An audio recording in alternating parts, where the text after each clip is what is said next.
Dobry wieczór. Witam na kolejnej rozmowie z cyklu Legimi Prolog Live. Ja się nazywam Wioleta Sadowska i dzisiaj mam wielką przyjemność zaprosić Państwa na spotkanie z Marie Aubert, która w 2016 roku debiutowała zbiorem opowiadań pod tytułem Zabierz mnie do domu, by następnie w kolejnych latach już zachwycać czytelników dłuższymi formami. Proszę Państwa, Marie zwykle pisze o ludziach, którzy robią złe rzeczy ludziom, których kochają, pomimo dobrych intencji, jakie im przyświecają. Witaj Marie, hello Marie. Hello, how are you? Very good. Proszę Państwa, spotykamy się dzisiaj z okazji premiery książki pod tytułem Wcale nie jestem taka, która na polskim rynku ukazała się za sprawą wydawnictwa Pauza w tłumaczeniu Karoliny Drozdowskiej. Książkę oczywiście możecie Państwo i czytać, i słuchać na wirtualnej półce Legimi w opcji Synchrobuka, czyli co kto lubi. A naszą rozmowę dzisiaj będzie tłumaczyła niezastąpiona Tajda Meredith. Witamy również. Dzień dobry. Ja oczywiście tradycyjnie... Trying to adjust the sun here. Okej. Ja oczywiście tradycyjnie zachęcam Państwa do aktywnego udziału w naszym spotkaniu poprzez zadawanie pytań w komentarzach, które będę starała się na bieżąco wplatać w naszą rozmowę. Tak, Marie tutaj teraz jeszcze sobie ustawia kamerę, tak żeby słońce nie świeciło naszemu gościowi prosto w oczy. Poczekamy może jeszcze chwilkę. Marie, it's okay for you? Yes, I think so. Yes. Okay. I think I'm just going to adjust the sun a little bit because it has not shown up for days. So and suddenly it came right on. So one moment I'll be right there. Maritko musi tutaj sobie poprawić. Tak, przepraszam. Bo przez wiele dni nie było słońca w Norwegii, a dzisiaj akurat w tym momencie się pojawiło. No właśnie, proszę Państwa. I think that helped a little bit. W Norwegii słońce, u nas zima wróciła, także naprawdę dzieją się rzeczy nieprzewidywalne zupełnie. Sun in Norway and in Poland we have winter back, so really unforeseeable things are happening. There, I think. Myślę, że teraz już jest chyba idealnie, słońce już nie będzie przeszkadzało Marii. Dobrze, to w takim razie może ja już zacznę. Marii, powiedz, czy ty lubisz rodzinne obiady, takie rodzinne uroczystości, gdzie spotyka się cała rodzina, żeby troszkę nadgonić ten stracony czas, który gdzieś tam nam ucieka w takim codziennym zabieganiu? So maybe I'll start with my questions then. Marie, tell us, do you like family dinners? Those family celebrations where the whole family is meeting to make up for the lost time that we don't have during everyday chores? Well, I actually do. And sometimes I feel I have to convince people a little bit that I actually like my family and I like being with them, since everyone assumes I must have a really bad relationship with my family, judging from my books. But yeah, I think I might be a little extra interested in the different dynamics between people who are close and how relationships work between siblings and family members or friends or lovers. And I think I tend to observe it quite closely and think a lot about it maybe, but I like to think that I maintain my relationships the same way everyone else do, probably. Tak naprawdę lubię takie rodzinne obiady. Często muszę właśnie przekonywać wszystkich, że lubię moją rodzinę i mam z moją rodziną dobre relacje, ponieważ często czytelnicy na podstawie moich książek wychodzą z założenia, że muszę mieć jakieś kiepskie relacje w rodzinie. Natomiast no rzeczywiście jestem wyjątkowo zainteresowana przeróżną taką dynamiką pomiędzy ludźmi, którzy są sobie bliscy, relacjami pomiędzy właśnie rodzeństwem, członkami rodziny, przyjaciółmi, kochankami. Bardzo to lubię obserwować i zresztą no bardzo dużo o tym myślę, ale w mojej rodzinie relacje są dobre. No myślę, że nie bez przyczyny mówi się, że każdy pisarz musi być też dobrym obserwatorem rzeczywistości, bo przecież dzięki temu może kreować w swojej głowie konkretne scenariusze i potem już jakby przerzucać je na klawiaturę komputera, więc to rzeczywiście jest bardzo istotne. Ale powiedz, Marii, tak pokrótce, kogo poznamy na łamach twojej książki, która no całkiem niedawno, bo premiera wcale nie jestem taka, miała miejsce 2 dni temu u nas, taka oficjalna premiera formalna, więc powiedz tak pokrótce, kogo poznamy, tak żeby oczywiście nie spoilerować, tylko zachęcić czytelników do zajrzenia do twojej książki. Yeah, I think it must be said that a good writer is a good observer of reality, and thanks to that is able to make up all the scenarios. But I would like to ask you, whom are we going to meet in the pages of your book? Because this book is really fresh. The premiere here in Poland, it was just 2 days ago, the official one, the formal one. So could you tell us just a little bit, whom are we going to meet, but without spoiling, of course? Yeah, I'll try. This is a story about 4 people who are telling each their individual side of a family get-together. What's going to take place is a confirmation party for the 15-year-old Linnea. And she is one of the narrators. She is joined by the voice of her father, Bård, her aunt, Hanne, and her grandfather, Nils. So there are three generations from the same family that all have their separate stories and their different secrets going into this confirmation weekend. Everything happens during a Friday, a Saturday, and a Sunday. And what they have in common, what these 4 people have in common, is that one, they have each of them have a secret that they really can't share with anyone else, and that they are at a point in their lives where they no longer recognizes themselves. You could say that they are dealing with each are dealing with their special crisis or a turning point in their lives. And the question remains whether they are able to feel some kind of connection to each other, if they could repair their damaged relations and share some of their secrets when the confirmation starts. Linnea, the 15-year-old, she has a friend who has just broken up with her, so to say. She has poured a lot of effort and done a lot to become friends with a girl that's slightly older than her, but at the same time, the friend is quite manipulative. And when the story starts, she has suddenly dumped or broken up with Linnea. And Linnea doesn't know what's going on, and she becomes desperate to find out what she has done wrong. Bård, her father, has all his life been determined to be a better man than his father has been. He has grown up by being the good boy of the family, and considers himself a man with a very strong moral and quick to judge others too. But when this weekend starts, he has an affair with a woman in his workplace, and he has just decided that once the confirmation party is over, he is going to tell the family and is going to leave his wife. Then it's Hanne, his Bård's sister and Linnea's aunt. She's home for the first time in a long time. Hanne has been quite overweight her whole life. She's used to being judged for being overweight, and she has been met with a lot of aggression and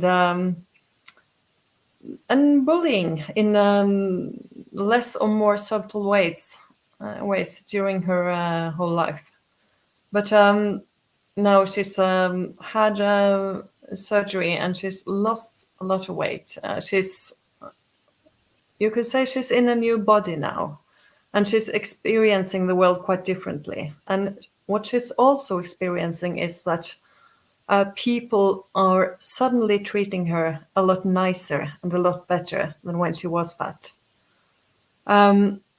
which is not a very pleasant experience, because it gives you this taste that the friendliness and the politeness could just as easily go away, and it makes her feel that she wasn't worth it when she looked different. And she's bringing her new girlfriend, a woman named Julia, to the confirmation party. And Julia hasn't known Hanna when or before she got thin. So Hanna doesn't really trust Julia, and she doesn't trust this love to be lasting. So yeah. Ojej. Dobrze, spróbuję opowiedzieć bez spoilerów. Opowieść jest prowadzona z punktu widzenia 4 osób, które opowiadają właśnie swoją historię, a dzieje się ona w trakcie właśnie takiego spotkania rodzinnego. To jest konfirmacja 15-latki Linnei, która jest zresztą jedną z narratorek. Oprócz tego narratorem jest jej ojciec Bård, ciotka Hanny i dziadek Nils, jeżeli dobrze wymawiam wszystkie imiona norweskie. Także są to 3 pokolenia i każda z tych osób ma swoją właśnie osobną historię, swoje własne sekrety, swoje tajemnice. Wszystko się odbywa w ciągu 3 dni, to jest piątek, sobota, niedziela. I co te postaci łączy, oprócz tego, że są rodziną, to to, że każda z nich właśnie ma jakiś sekret, ma jakąś tajemnicę, którą nie chce się podzielić z innymi, której nie wyjawia, i również to, że są w takim punkcie w swoim życiu, że przestają jak gdyby rozpoznawać samych siebie. Przechodzą przez swojego rodzaju kryzysy, są w takim punkcie zwrotnym w swoim życiu. I pytanie, które się pojawia, dotyczy tego, czy będą w stanie poczuć to połączenie pomiędzy sobą, ten kontakt, zreperować, naprawić zniszczone relacje, wykorzystać tę szansę. Linnea, która jest właśnie 15-latką, przeżywa właśnie rozstanie, to znaczy porzuciła ją przyjaciółka, którą tą relację włożyła bardzo, bardzo dużo energii, bardzo dużo wysiłku. Jest to dziewczyna starsza od niej, taka trochę manipulatorka, no i po prostu zerwała z nią nagle, bez wyjaśniania, co się dzieje. Dziewczyna Linnea próbuje za wszelką cenę dowiedzieć się, co się stało. Bård natomiast, czyli jej ojciec, który uważa siebie, zawsze chciał być lepszy od swojego własnego ojca, zawsze był takim dobrym chłopcem, dobrym synkiem, uważa, że właśnie ta jego moralność, te zasady etyczne są na bardzo wysokim poziomie, boi się, że będzie oceniany przez innych, ale równocześnie ma romans w pracy i zdecydował, że akurat teraz, po tej konfirmacji, po tym weekendzie, on opuści swoją żonę, tak, żeby dołączyć do swojej kochanki. Natomiast Hannę, która jest ciotką Linnei, po raz pierwszy wraca do domu od bardzo długiego czasu. Kiedyś zmagała się z otyłością. Ludzie bardzo ją podchodzili do niej w bardzo krytyczny sposób, osądzali ją, było bardzo dużo agresji wobec niej, bullying, i teraz pojawia się znowu tutaj, już po operacji, przez którą straciła bardzo dużo kilogramów, więc jak gdyby można powiedzieć, jest w zupełnie nowym ciele i doświadcza świata w zupełnie inny sposób. Nagle się okazuje, że ludzie są dla niej milsi, że traktują ją dużo lepiej, porównując to z tamtymi czasami, kiedy była gruba. I nie jest to dla niej przyjemne doświadczenie, ponieważ ma wrażenie, że w każdej chwili ten ich przyjazny stosunek może po prostu tak samo łatwo zniknąć. Nie może zrozumieć, dlaczego ona nie była tego warta wtedy, kiedy wyglądała inaczej. Przywodzi ze sobą kobietę, Julię, która nie znała jej Hanny wcześniej, kiedy jeszcze Hanna nie była chuda i po prostu obawia się bardzo, że no, ta miłość między nimi też nie będzie prawdziwa, że to też coś złego może się wydarzyć. Tak, proszę Państwa, 4 głównych bohaterów, każdy gdzieś tam prowadzi walkę z własnymi demonami, które oczywiście my poznajemy na łamach książki. No i to pytanie, o którym Marii wspomniała, które towarzyszy nam podczas lektury całej tej historii. A ja jestem ciekawa, Marii, czy to właśnie ograniczenie ilości bohaterów, bo no mamy bardzo małą ilość bohaterów i taki krótki czas akcji, czyli tak jak wspomniałaś, akcja książki dzieje się od piątku do niedzieli, czyli 3 dni. Czy to ułatwiło Ci pisanie, zawiązywanie całej tej akcji? Czy może było jednak wyzwaniem? Yes, exactly. Four characters, four protagonists, we can say, and a lot happening. But I'm wondering about that actually. If this very short time that is during which the story is happening, just 3 days, and the fact that the group of people is also a bit limited, did it make writing easier for you? Or make it more difficult?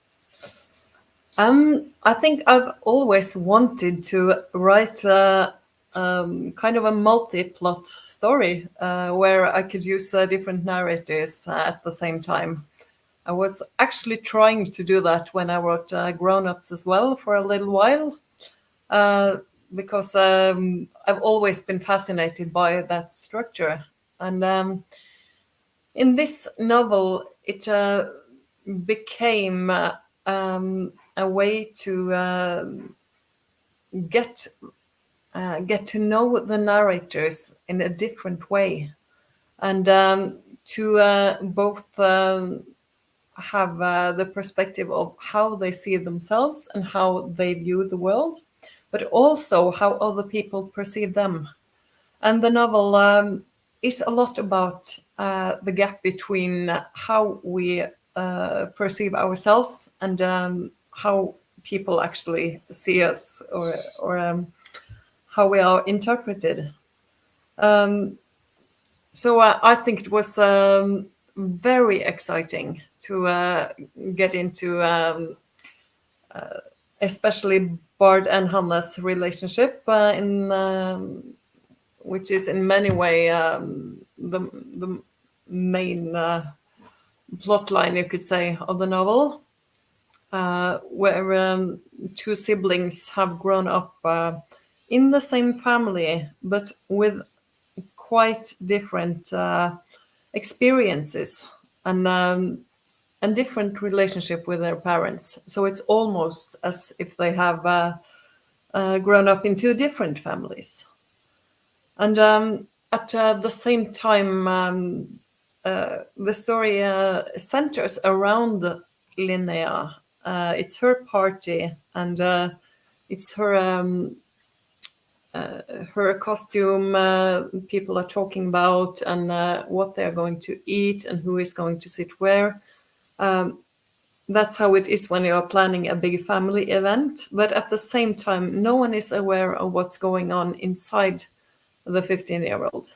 So it was important for me to open up her point of view as well. And she is in many ways the observer of the different family members. She has a story that she doesn't really tell anyone about until I won't spoil anything. But she's also someone who looks at the different family dynamics and can relate to them.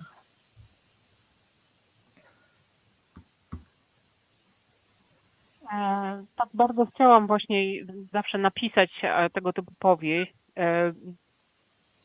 z punktu widzenia właśnie różnych narratorów, różnych narracji, czyli tą powieść, która jest, ma wiele tych wątków.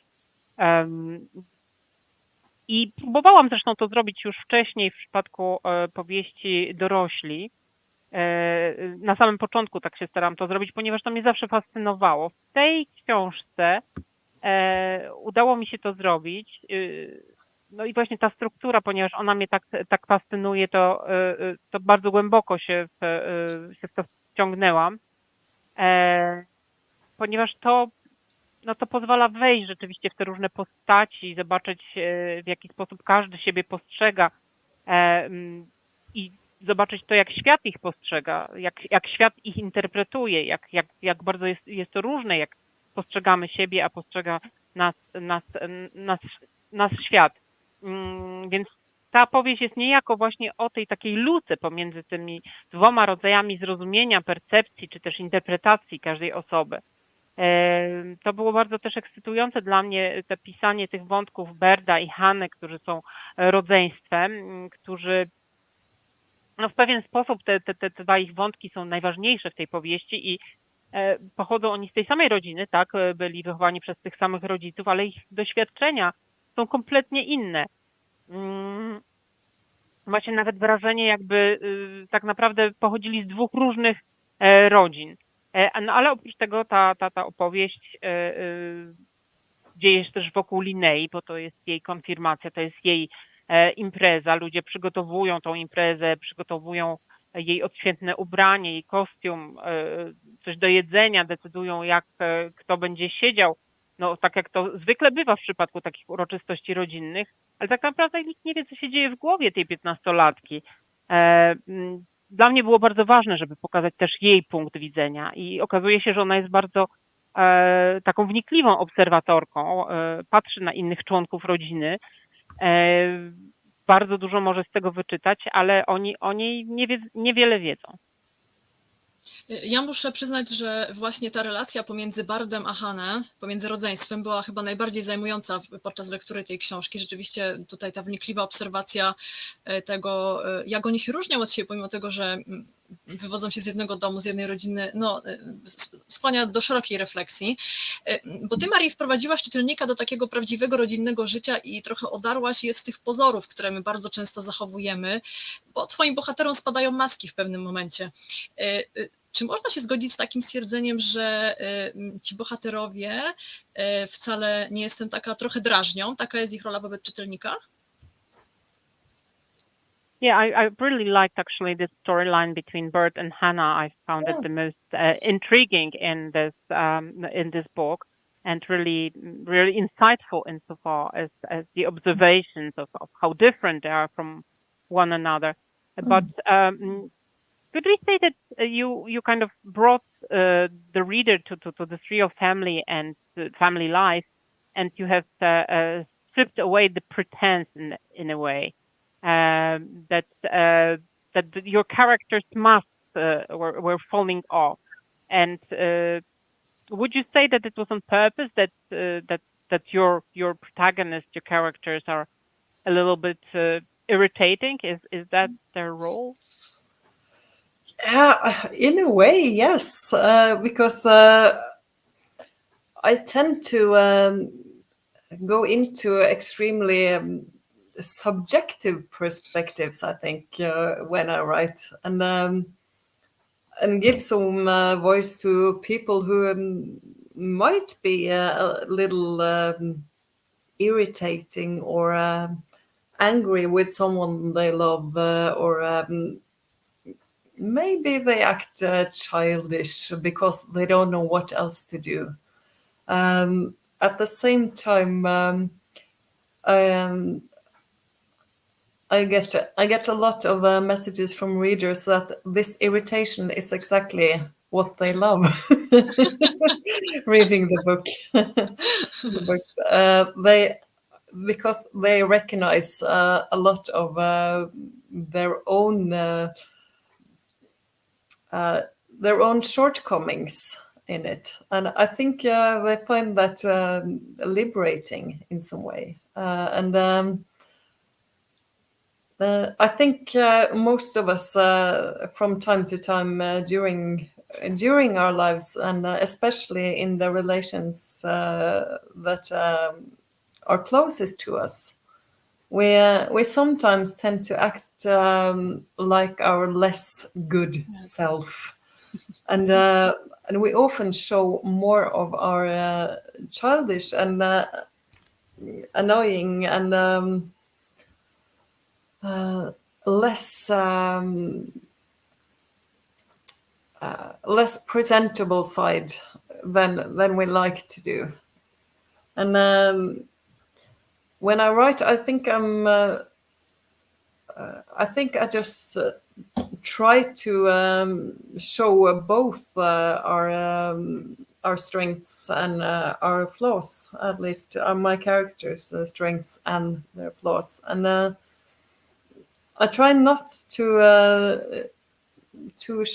sugarcoat how they act, but at the same time, I actually want people to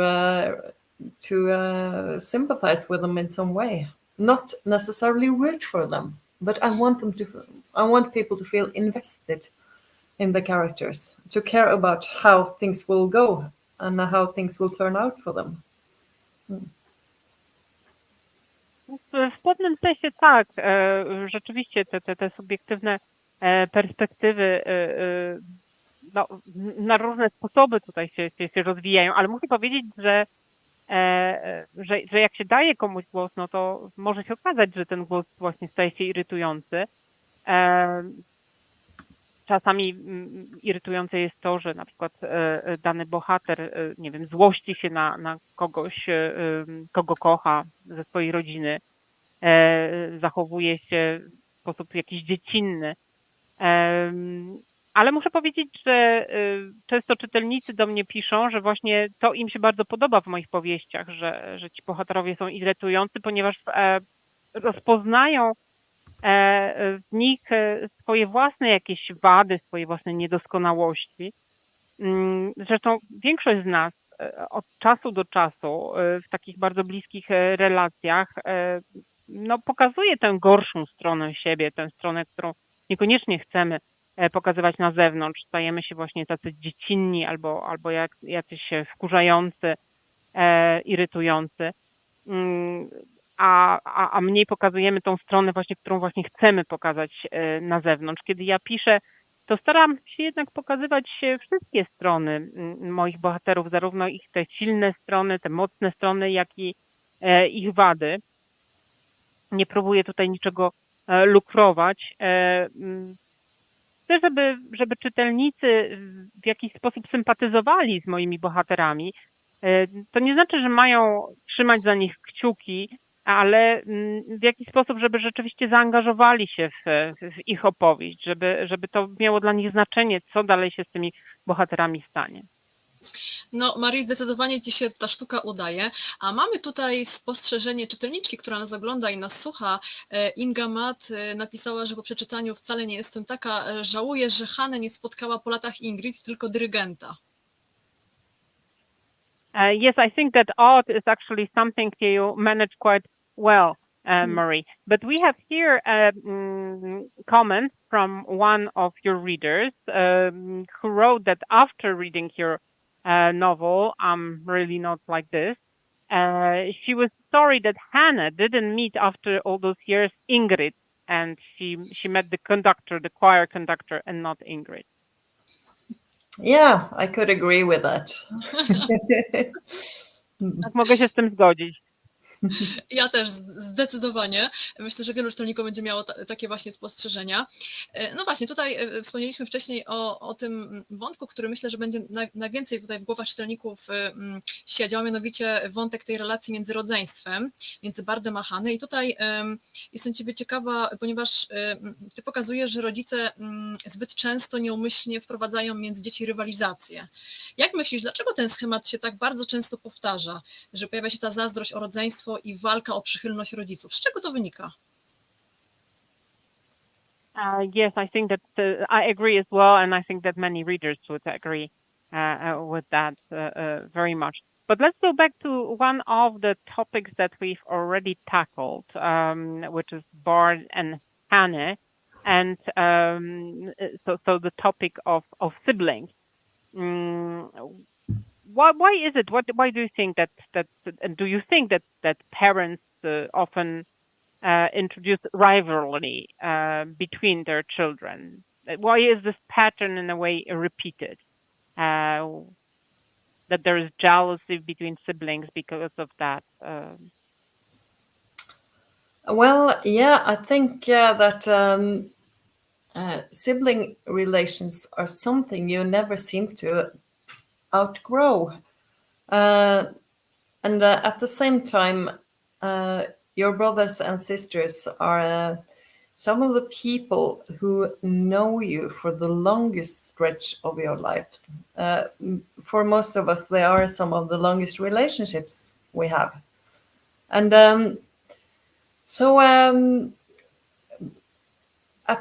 at the same time, it's people who know you extremely well from childhood and from your upbringing.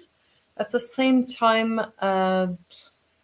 you can differ very much from them in your grown-up life, and you are always connected, but you didn't choose each other. And I think that in a lot of families, there are these dynamics that maybe one parent is a little closer to this brother or this sister, and maybe they understand each other a little better, or they have a common sense of humor that the others don't have. But no parent would ever admit that they have a favorite child. No one would do that. And in some way, I think it's fair to say that I think you love your children very probably as much, but it can be harder for some parents and some children to understand each other. And in this story, the mother and the father of Bård and Hanne have sort of chosen a child, each child for themselves. Bård grows up being his mother's kind of little knight in shining armor. In some ways, he feels the function of a good man in her life, which his father never can or doesn't really live up to. While the father takes on the role of being Hanne's protector and to shield her both from her mother's a little harsh treatment, but also from the bad ways of the world.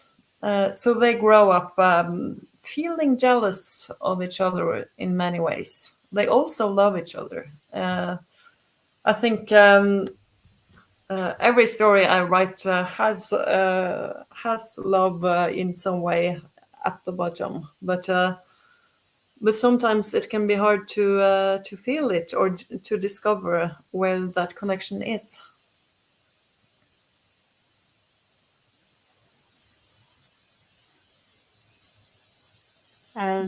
Tak, no jeżeli chodzi o rodzeństwo, to jest taka relacja, która jest zawsze z nami, tak? Brat i siostra. To są często ludzie, których znamy najdłużej w naszym życiu. Czasami najdłuższe właśnie relacje, które w ogóle mamy w życiu. Więc takie osoby znają się świetnie, znają się bardzo dobrze, znają się od dzieciństwa, a jednocześnie mogą być bardzo różne od siebie, a jednak zawsze ze sobą jakoś tam powiązane, jakoś połączone, chociaż nie wybierały siebie nawzajem. Po prostu tak się stało. Wydaje mi się, że w wielu rodzinach może być tak, że nie wiem, jeden z rodziców czuje się jakoś bliżej związany z danym bratem, czy siostrą, synem, czy córką, ponieważ nie wiem, lepiej się rozumieją albo mają podobne poczucie humoru, ale żaden rodzic nigdy się nie przyzna, że woli któreś dziecko, albo że kocha to dziecko bardziej, albo że je faworyzuje. Można chyba uczciwie powiedzieć, że rodzice jednak kochają wszystkie swoje dzieci tak samo. Natomiast czasami dla któregoś z rodziców może być trudniej, tak, żeby zrozumieć któreś ze swoich dzieci. I tutaj w mojej powieści też mamy właśnie taką sytuację. Mamy Berta i Hannę, którzy są rodzeństwem i w pewnym sensie matka jak gdyby wybiera sobie syna, a ojciec wybiera sobie córkę. Dla matki jej syn Bård jest takim rycerzem na białym koniu niemalże, który jest tym wspaniałym facetem, wspaniałym mężczyzną, takim, którym jego ojciec nigdy nie będzie, nigdy nie byłby w stanie nim być. Natomiast ojciec bierze na siebie rolę takiego obrońcy swojej córki, chce ją chronić z jednej strony przed czasem może troszeczkę ostrym traktowaniem ze strony matki, a z drugiej strony przed w ogóle całym światem. No i ta sytuacja też powoduje, że ta zazdrość między tym rodzeństwem się pojawia, się rozwija, ale oni równocześnie się kochają. Zresztą w każdej opowieści, w każdej mojej książce jest ten temat miłości. On tam gdzieś jest czasami schowany na samym dnie, ale jest bardzo istotny.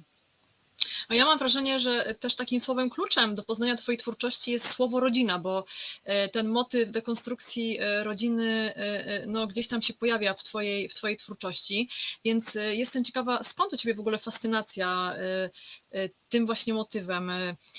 Czy zawsze interesowałaś się właśnie relacjami w rodzinie pomiędzy rodzeństwem, tudzież pomiędzy rodzeństwem a rodzicami? Skąd się to wzięło u ciebie? I think that the family as such is something that you are very much interested in, and we could say also that you are doing that. There's this motive of family deconstruction, and that you conduct. So I'm interested. Why there is so much interest in your writing in family relations, etc. Well, I think I've always been interested in psychological subjects, almost as much as my literary interest, I think, but almost. But Okay. but I am always I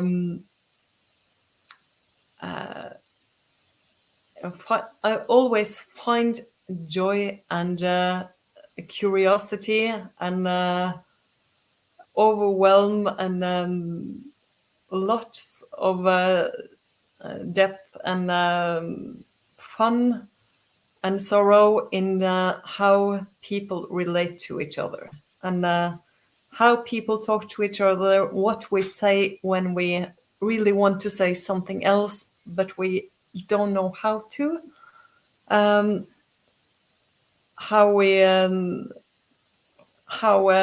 some words can bring us closer and how others can pull us apart, and family and close relations. All in all, the same goes for friends, close long-time friends. Maybe just as complicated as family relations, and of course the same with love relationships. But the ones you have closest to you are almost always the people you love most and the people you are most angry with and troubled with, and at the same time you can feel very sorry for them, and you can also feel very offended and broken by them, and sometimes it can be repaired just by a single gesture of kindness or closeness, and sometimes it can be further broken by a similar small gesture. And that always fascinates me and resonates with me too, I think. That level of complication that we have between us.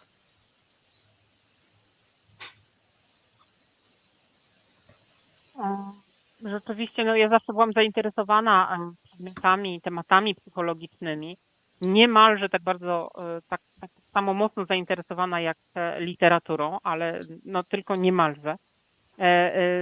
Ale zawsze znajduję tutaj wiele radości, ciekawości, zachwytu, głębi, smutku w tym, jak ludzie się do siebie zwracają, w jaki sposób wchodzą ze sobą w relacje, w jaki sposób ze sobą rozmawiają. To, co mówimy drugiej osobie i właśnie bardzo często tej bardzo bliskiej osobie, jest często czymś zupełnie innym niż to, co chcieliśmy jej powiedzieć.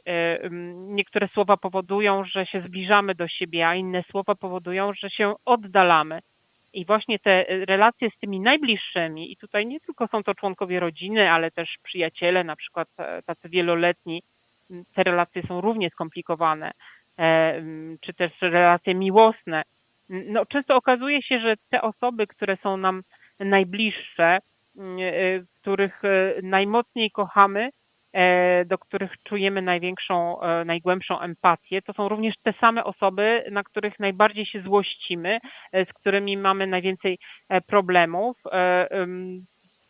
I czasami jest nam przykro z ich powodu lub czujemy smutek z ich powodu, czy współczucie, a z drugiej strony na przykład możemy być kompletnie obrażeni przez nich, czuć się urażeni, tak?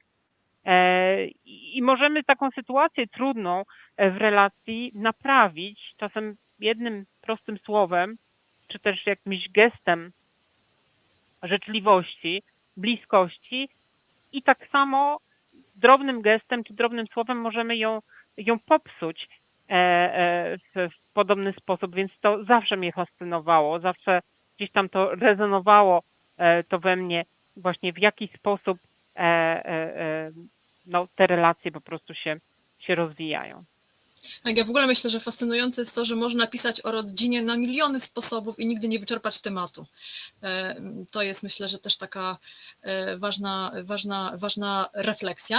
A również myślę, że taką ważną myśl ma Inga Mat, która pisze, że po przeczytaniu Twoich książek, Marie, zawsze ma ochotę powiedzieć do bohaterów: hej, albo pogadajcie szczerze ze sobą, albo idźcie po cholery na terapię.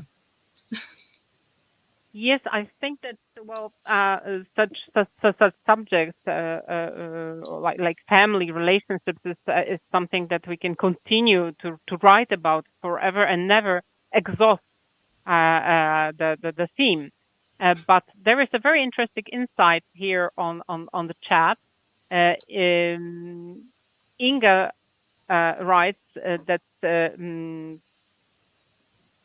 Always after reading Marie Aubert's books, she feels like she wants to tell the characters, the protagonists, hey, either you talk with honesty with each other or you should go to therapy. Yeah. Good observation too. Też dobra obserwacja. I think the problem is that maybe they wouldn't know what to say to the therapist because we are not always aware of what our problem is or where the problem lies on this scale. And one more thing I could add to my previous comment is that I think we are very much shaped by the people who are close to us. I think that is maybe the main thing that shapes us during our lives and decide in many ways what kind of human beings we end up as. So I think the people who surrounds us are extremely important for the people we are and how we be, what we become, who we become.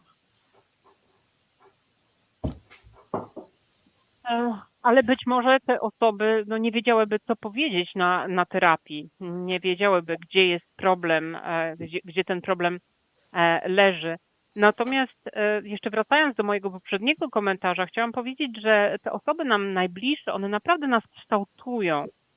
Te osoby, z z którymi jesteśmy najbliżej, mają naprawdę ogromny wpływ na nasze życie. Nic moim zdaniem nie ma aż takiego silnego wpływu na nasze życie i decyduje tak bardzo o tym, jakimi ludźmi w ogóle się staniemy, kim koniec końców będziemy. To właśnie na to mają wpływ te osoby, które są nam najbliższe. To też taki paradoks, ty też pokazujesz to w swojej książce, że bardzo często wolimy otworzyć się przed obcymi osobami niż przed tymi najbliższymi, przed rodziną. To taki właśnie paradoks z tego naszego życia. Ale też bardzo ważny wątek, który pojawia się w twojej książce dotyczy samotności, nie tylko takiej samotności w tłumie, ale właśnie samotności w rodzinie. Piszesz, pokazujesz na przykładzie bohaterów, że za dużo czasu spędzamy w samotności i zapomnieliśmy o tym, co nas łączy. Nawet streaming, tam przytaczasz takie pewne zdanie się pojawia, które mnie bardzo mocno tkwi w pamięci, że streaming zastąpi wspólne przeżywanie. Czy tak rzeczywiście jest u was w Norwegii? Bo u nas w Polsce chyba tak zaczyna się dziać, że gdzieś właśnie nie ma tego wspólnego przeżywania. Yeah, that is a paradox also that also we notice in the book, that sometimes it's easier for us to open ourselves in front of people who are not as close to us as our family members.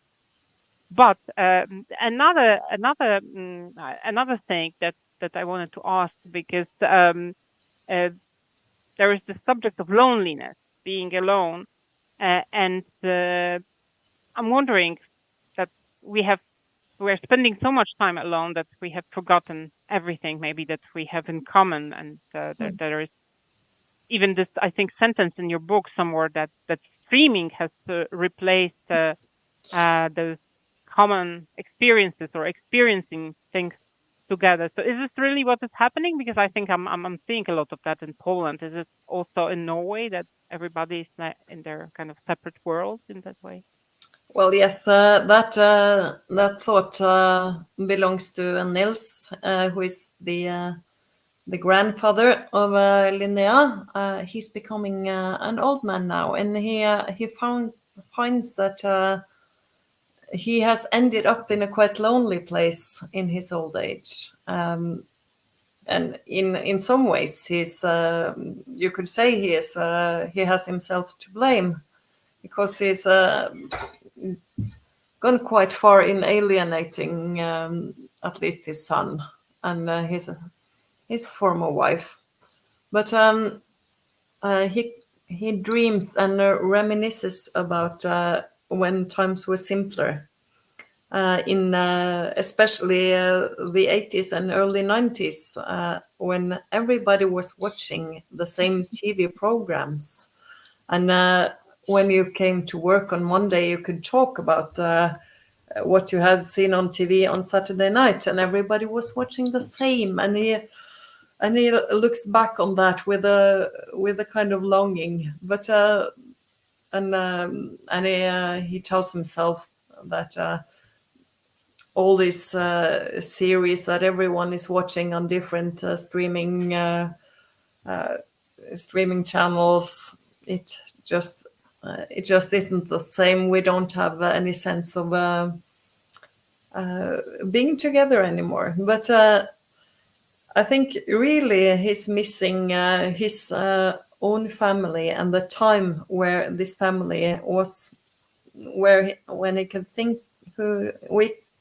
could think of that as a unit, which was at the same time his children were young, and they were sitting and watching all these programs, and he was the steady father making them pizza on Saturday, and he had a role.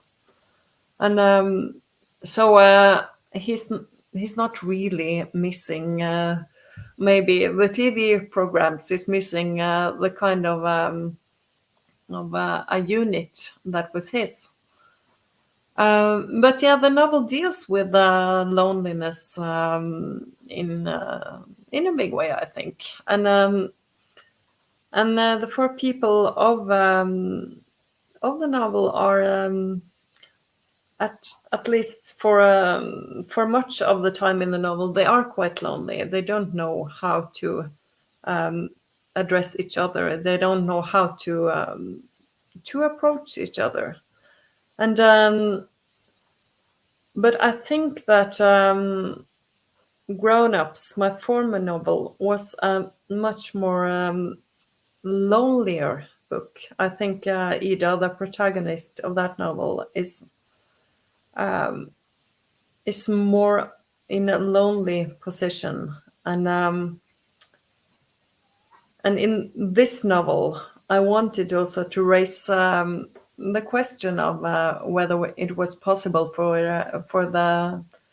the four main characters to build a sense of togetherness and to build some bridges or moments where they could get closer to each other, or at least try. And so I think in some ways it might be a more hopeful story in a number of ways. At least they are trying to get some motion into their loneliness, and they are able to find some closeness and some sense of belonging in some ways, but not necessarily the ways that they expected. I don't know if that was the answer to the question, really. It's great. Rzeczywiście to były słowa Nilsa, który jest dziadkiem Linnei, który już jest starszym człowiekiem i nagle okazuje się, że to jest dość samotne miejsce, w którym się znalazł już w tym swoim podeszłym wieku. W pewien sposób sam jest sobie winien, ponieważ jakoś tam się oddalił właśnie od swojego syna i od swojej byłej żony i to była jego wina. I on tak marzy, czy też wspomina te dawne czasy, te łatwiejsze czasy, kiedy to były lata 80., wczesne 90., były te same programy w telewizji, wszyscy oglądali to samo, na przykład w soboty wieczór i potem jak spotykali się w pracy w poniedziałek, to wszyscy rozmawiali o tym samym programie, czy serialu, czy filmie. A teraz każdy ogląda coś innego, jakiś inny serial właśnie na tych różnych kanałach streamingowych. I to nie jest to samo, tak? Bo nie ma tego poczucia bycia razem, czy przeżywania czegoś razem. Także wydaje mi się, że on po prostu tęskni za swoją rodziną, za tym, czym ta rodzina wtedy była, że to była taka jego jednostka, jego miejsce. Kiedy jego dzieci były młodsze, razem właśnie coś oglądali wieczorami, on robił pizzę w soboty i miał jakąś rolę do wypełnienia. Także nie sądzę, żeby tęsknił za tamtymi programami telewizyjnymi, tylko właśnie za tą swoją rodziną. Zresztą ta moja powieść, wydaje mi się, że tak, w duży sposób odnosi się właśnie do problemu samotności. Te 4 osoby, 4 bohaterowie książki są dość samotni, przynajmniej przez pewien czas w tej powieści. Nie wiedzą za bardzo, jak sobie z tym poradzić, ale wydaje mi się, że bardziej to było widoczne w poprzedniej powieści, czyli w powieści pod tytułem Dorośli, gdzie główna bohaterka Ida rzeczywiście była w takim niezwykle samotnym miejscu. W tej powieści Wcale nie jestem taka. Tutaj ta 4 jednak próbuje budować jakiś rodzaj bliskości, jakiś rodzaj wspólnoty. Są takie momenty, które zbliżają ich do siebie. Także przynajmniej jest tutaj jakaś ta nadzieja w tym zakresie. Jakiś ruch tutaj jest stworzony, żeby tę bliskość utworzyć. Nie wiem, czy odpowiedziałam rzeczywiście na twoje pytanie. Tak, zdecydowanie tak. Tutaj rzeczywiście w teorii ta konfirmacja powinna zbliżyć bohaterów do siebie, bo jest to taka uroczystość rodzinna, gdzie wszyscy przyjeżdżają, spotykają się po dłuższej nieobecności. I też chciałabym teraz skupić się właśnie chwilę na tej konfirmacji. Czym jest konfirmacja w Norwegii? Czym jest konfirmacja dla Norwegów? Bo tylko dodam, że to taki odpowiednik chyba naszej komunii bierzmowania, jeśli dobrze rozumiem.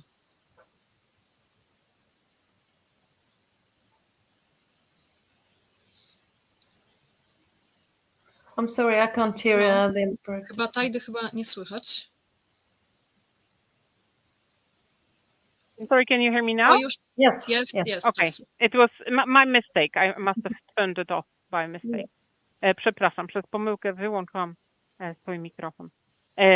Okay, so you've answered the question, but now the next question is about confirmation, about what really confirmation is in Norway, because I suppose that for us here in Poland, it is similar to, I don't know, like the first communion celebration that we have.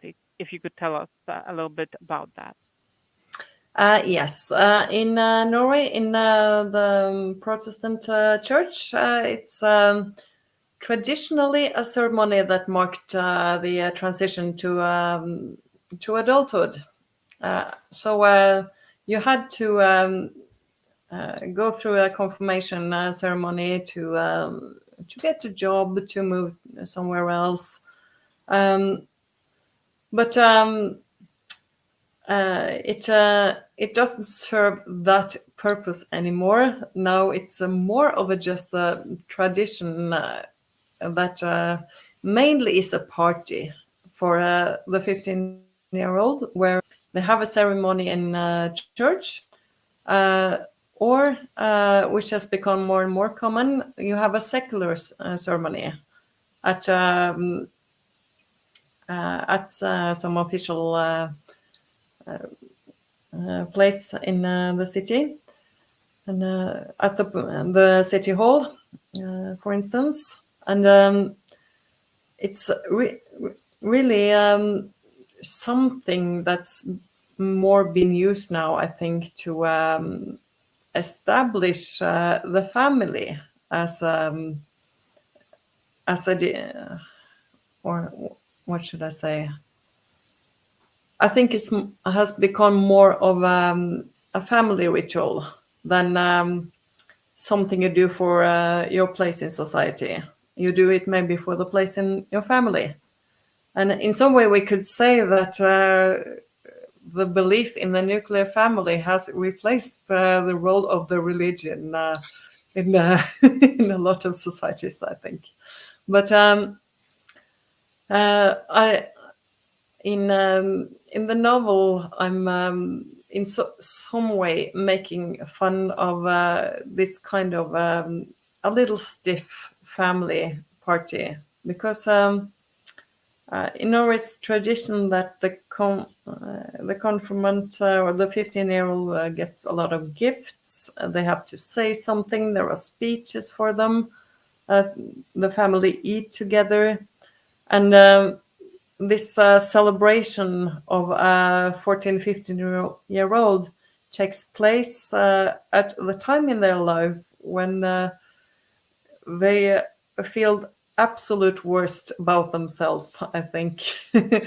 when you are 14 or 15, you don't know who you are, and you feel alienated in your family and at school and in society in general. You are both a child and a kind of grown up. You are not finished in any way. You just want to hide inside a hoodie and not come out for a couple of years. But and that's a paradox, of course, that we decide that this is the time we should give this youngster massive attention in this way. But at the same time, there's something a little beautiful about it, I think, because maybe this is a time in your life that you really need it. And when you need your family to gather around you and say nice things about you, and let them send you in some way into to a more grown-up life with the feeling that they care for you and they appreciate this and that feature that you have. So just that the family is kind of in this ritual saying that we are here for you was also the message that I wanted wanted the family to be able to bring to Linnea, because she starts as this satellite in the novel. She has nowhere to go. She has lost the one friend she has invested very much in. And she feels seen in the wrong way. She feels exposed and discarded in some way. But I wanted to bring her closer to a sense of belonging to something or someone during the novel. And this was a way to do it. Jeżeli chodzi o Norwegię, to Kościół protestancki ma właśnie u nas taką tradycję tego przejścia, to jest ten rytuał tego przejścia do dorosłości. W przeszłości było to wykorzystywane w taki sposób, że było to jak gdyby konieczne do tego, żeby dostać pracę, czy żeby gdzieś się przenieść, ale teraz to już jest po prostu taka tradycja, głównie polega to po prostu na wspólnej imprezie, wspólnej celebracji. No i to są właśnie dzieci, czy młodzież 15-letnia, która ma tę konfirmację w kościele, a ostatnio coraz częściej się pojawiają też takie świeckie obrzędy i wtedy taka impreza się odbywa w jakimś innym budynku, na przykład w ratuszu miejskim. W każdym razie chodzi o to, że jest to rzeczywiście taki rytuał rodzinny. Czyli nie chodzi już o to w tym, żeby znaleźć miejsce dla siebie w społeczeństwie, jak to było ongiś, tylko moglibyśmy powiedzieć, że to przywraca jak gdyby wiarę w tę podstawową jednostkę społeczną, którą jest rodzina. I w wielu społeczeństwach, zresztą rodzina, możemy powiedzieć, weszła w miejsce właśnie religii. W tej powieści ja może momentami troszeczkę się naśmiewam z tej imprezy, z tej celebracji, która jest troszeczkę może sztywna, taki konfirmant czy konfirmantka, taka młoda osoba dostaje bardzo dużo prezentów w trakcie, wszyscy mówią coś na jej temat, ona też musi coś powiedzieć, musi mieć taką swoją przemowę, wszyscy jedzą razem. No i to jest dość zabawne, ponieważ kiedy ma się 14-15 lat, to jest taki czas w życiu, kiedy się nie czujemy najlepiej sami ze sobą, kiedy czujemy się bardzo tacy wyalienowani i najchętniej byśmy się po prostu schowali gdzieś pod jakimś kapturem, a tutaj nagle właśnie jest cała rodzina, wszyscy mówią, wszyscy chcą być razem, ta osoba jeszcze już nie jest dzieckiem, ale jeszcze nie jest dorosła, jeszcze nie jest jak gdyby skończona, jeszcze nie jest do końca ukształtowana. No i to jest właśnie taki paradoks, że właśnie wtedy musimy się pokazać i dostajemy tak ogromną ilość uwagi, ale wydaje mi się, że to jest w pewien sposób też dobre, że taka młoda osoba w tym momencie słyszy tak wiele dobrych rzeczy na swój temat, słyszy od swojej rodziny, że może na nią liczyć, że jesteśmy tutaj dla ciebie. To jest też takie przesłanie dla Linnei, które chciałam, żeby rzeczywiście wybrzmiało, ponieważ ona na początku powieści zaczyna jako taka niemalże satelita tej rodziny, jest gdzieś zupełnie zagubiona, straciła swoją przyjaciółkę, na której jej bardzo zależało i czuje się z tym bardzo źle i czuje się taka jak gdyby, nie wiem, wyeksponowana, w pewien sposób wyrzucona do śmieci. I ja chciałam ją po prostu zbliżyć, pokazać jej taką bliskość, to poczucie przynależności. No ja myślę, że tych przesłań jest całkiem sporo w twojej książce i polscy czytelnicy z pewnością je odnajdą, ale zbliżając się powoli do końca naszej rozmowy, muszę ci też zadać pytanie o okładkę, bo z konfirmacją nieodłącznie związane są winietki, które również pojawiają się w twojej książce. Winietki również są obecne na okładce. Jak podoba ci się polska okładka twojej książki? I think that such messages are multiple in the book, and I think that Polish readers will definitely find all of them. But because we are almost at the end of our interview, I wanted to ask you also a question about the book cover. How do you like the Polish book cover? Because with confirmation, you always have those vignettes, and this is also on the Polish version of the book. So do you like the Polish cover? Yes, I absolutely love it. I think this was a really good idea. And I think it also depicts a lot of yeah, the different voices and the party setting where everything is supposed to go on schedule and according to plan.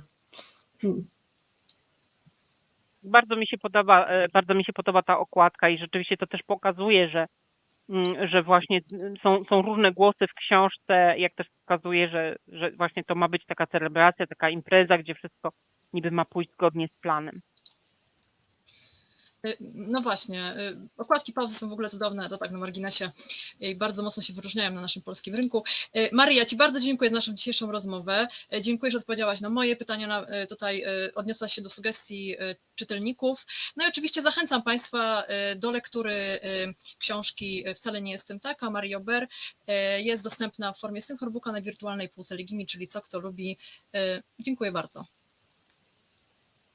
Yeah, I must also say that Pauza, which is your publisher in Poland, they have beautiful book covers that they really stand out on the Polish market.